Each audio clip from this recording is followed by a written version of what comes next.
Kena juga dia.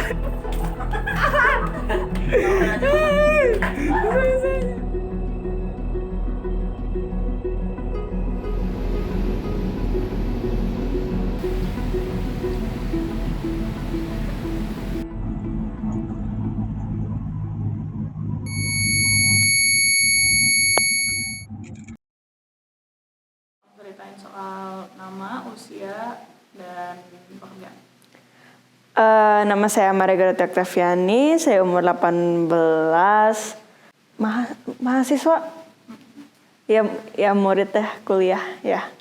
Perkenalkan, nama saya Ahmad Hilmi Mubarok, biasanya dipanggil Hilmi. Umur tahun ini 19 tahun, asal dari Balikpapan, Kalimantan Timur. Bekerja menjadi salah satu bagian admin dari Kemeja Batik Pekalongan.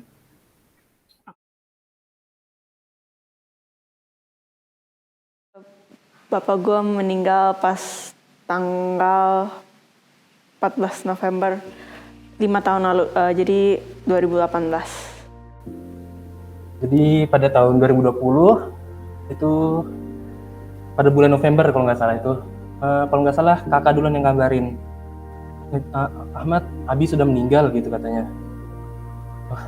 Jadi beliau sempat ada beberapa kali menghubungin gitu lewat telepon. Karena hari sebelumnya kebetulan itu adalah hari ulang tahun saya, tanggal 14 itu, 14 November. Rumah sakit nelfon kakak gue bilang kayak, oh ini papa saya udah mulai agak flatline gitu, jadi suruh kakak gue langsung ke rumah sakit. Tapi pas sudah sampai ke rumah sakit, bapak gue udah pergi. Awal datang ke rumah sakit, tadinya cuman kayak, kalau nggak salah kayak demam biasa, tapi kayak tiba-tiba kayak malam pas kayak udah masuk infus apa-apa, terus kayak tiba-tiba koma aja gitu. Jadi kayak meninggal gara-gara apa, kurang tahu sih. Jadi cara masih ini lagi, nelpon kembali ke Umi.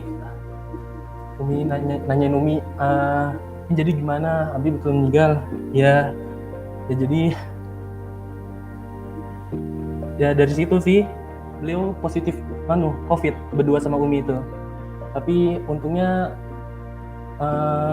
sudah sempat negatif, Umi duluan. Tapi karena jantungnya Abi itu nggak kuat, paru-parunya terpaksa dia harus dirawat lagi di ICU. Paru-parunya nggak kuat sih, tapi negatif COVID gitu kan ya. Iya kayak jatuhnya kayak ngebuka mata gue pas gue kecil, jadi kayak saya dengar berita kayak orang kecelakaan atau apa kayak, oh itu nggak bakal terjadi kayak ke gue atau kayak Korea gue, tapi kayak in fact kayak humans are more fragile than kayak you think gitu. So anyone can go at any moment. Pada dasarnya kan setiap manusia kan berasal dari tanah ya. Jadi apapun yang berasal dari tanah akan kembali ke tanah pada akhirnya. Nah, namun waktu aja sih yang nggak bisa diulang kembali. Jadi kesempatan untuk melakukan segala hal semasa hidup dimulai dari sekarang sebelum kehilangan seseorang itu.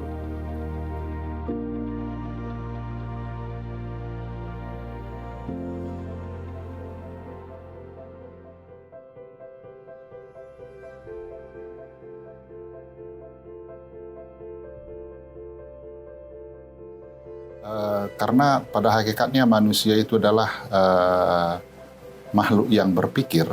Jadi ada istilah yang khas untuk manusia itu adalah animal rationale, jadi binatang yang berpikir.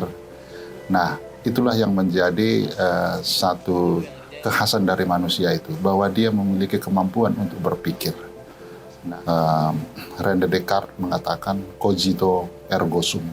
Saya berpikir maka saya ada. Itu artinya bahwa situasi berpikir ini menunjukkan eksistensi manusia yang sesungguhnya. Lebih pasnya sebetulnya cara memandang manusia itu beragam-ragam.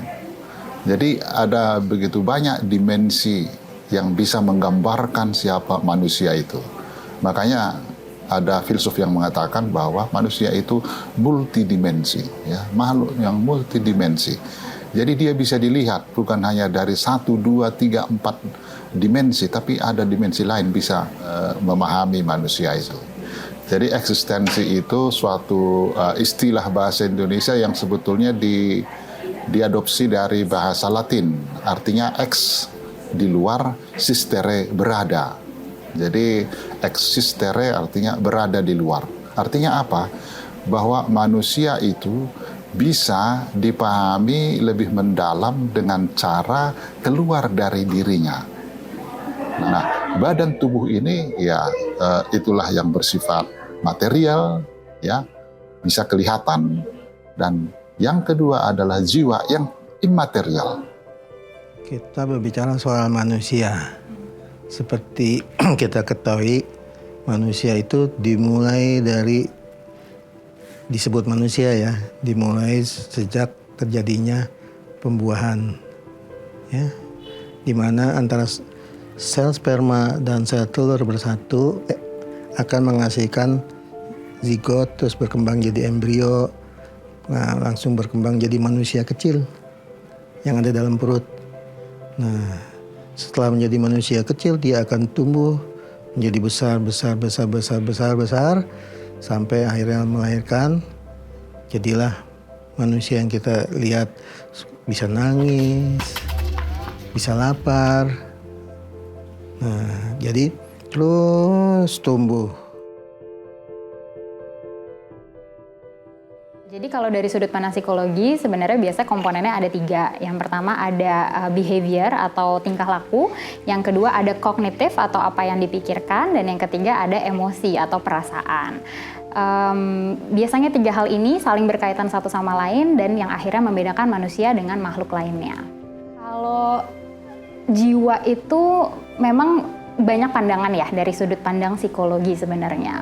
Tapi kalau kita agak lebih spesifik, sebenarnya yang dimaksud dengan jiwa atau mungkin kesehatan jiwa gitu ya, itu yang berkaitan dengan aspek-aspek emosional gitu. Tapi aspek emosional itu sendiri selalu berkaitan dengan aspek lainnya, which is behavior atau tingkah laku dan juga kognitif gitu. Sesimpel kalau kita mikirnya berpikir negatif tentang diri sendiri, pasti secara emosional kita juga vibe-nya jadi negatif gitu ya, mungkin jadinya pesimis dan sebagainya. Jadi itu selalu menjadi komponen yang berkaitan dengan satu sama lain.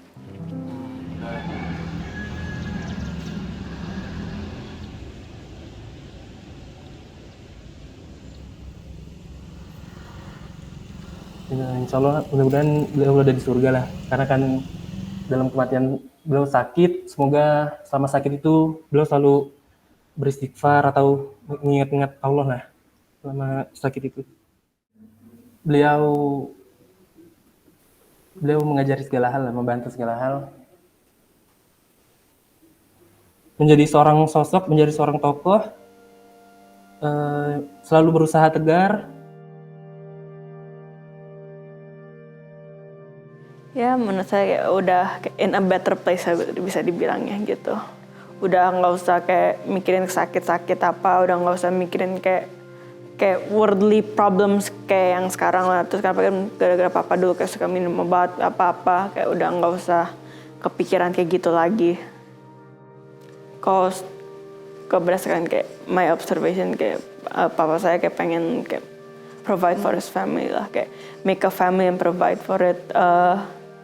Kayak membantu misalnya kayak keluarga lain yang kayak gak mampu, kayak misalnya sepupu kita atau distant relative, kayak papa saya itu suka kayak bantu kayak however he can. Sudah pasti semua sel itu akan mengalami penuaan. Tidak pernah ada sel yang tetap, walaupun banyak orang yang ingin memungkiri bahwa pengen tidak jadi tua gitu ya. Gitu. Daun pun begitu sama tanaman.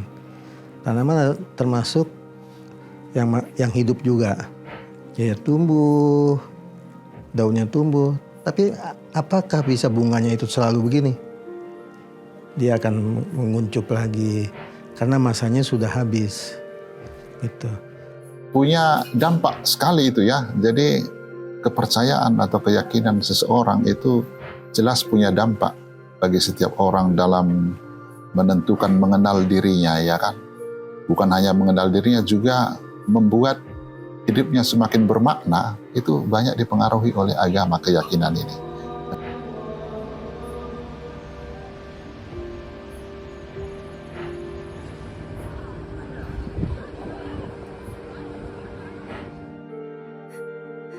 Tujuan manusia salah satunya itu kan untuk berfungsi di masyarakat gitu ya, di mana dia akhirnya bisa survive di kehidupan ini. Jiwa itu sebenarnya sangat penting gitu karena berkaitan dengan keberfungsian manusia itu sendiri. Kalau jiwanya tidak baik gitu ya, misalnya dia dalam kondisi depressed seseorang, mungkin dia akan susah bekerja gitu, akan susah mikir, akan susah berperforma baik misalkan di pendidikan gitu ya, di karir dan sebagainya. Tiap orang biasanya punya tujuan untuk bertahan hidupnya masing-masing gitu ya. Misalkan ada orang yang pengen membantu kehidupan agar di sekelilingnya bisa lebih better, itu menjadi tujuan dia. Akhirnya dia punya alasan untuk hidup gitu. Jadi biasanya tiap orang akan punya alasan dan berujung pada gimana caranya dia bisa merasakan perasaan yang bahagia, utuh dan juga puas gitu terhadap dirinya dan apa yang dilakukan. Jadi feeling itu yang akhirnya biasanya dicari dan caranya itu yang berbeda tiap orang.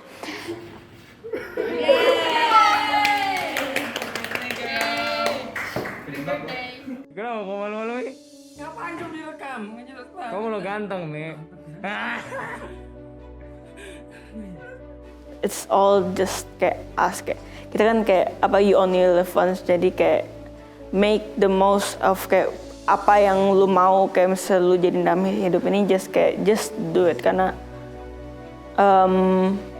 everyone in life has their own goals. Terus kayak of course they want to achieve it, kayak misalnya one day dia pengen jadi dokter atau kayak one day dia pengen kayak punya keturunan yang banyak. Just continue living, kayak sure kayak lu kayak di lautan manusia ini kayak you're nothing, tapi kayak that doesn't matter. It's just kayak you live the life how you want it to be, and then kayak you can enjoy that time on earth with the people you love. So just kayak just keep doing it karena the things that happen in your life is important to you. Kita mesti optimis terhadap kehidupan ini, ya kan? Karena kita punya optimisme, makanya kita harus bertahan hidup. Karena kehidupan manusia di dunia ini hanya sekilas itu. Meskipun kehidupan dunia kayak gini aja, tapi kita tetap punya purpose lain gitu. Itu yang membuat akhirnya manusia ada on track-nya gitu, ada track-nya meskipun misalkan kehidupannya susah banget. Anugerah ya, kita dapat kehidupan gini, dan ini harus kita jaga kehidupan ini. Dan dari lihat itu semua, rentetan itu, harusnya kita punya tujuan. Iya, kayak waktu masih murid don't skip school atau kayak tetaplah belajar, terus kayak bawa kesuksesan buat keluarga gitu. Menjadi pribadi yang lebih baik, yang lebih mandiri, bisa membiayain Umi, kakak ke depannya, bisa melanjutkan cita-cita perjuangan Abi yang sebelumnya sempat terhenti, bisa menjadi sosok seorang laki-laki yang menggantikan peran ayah untuk Umi dan kakak. Udah.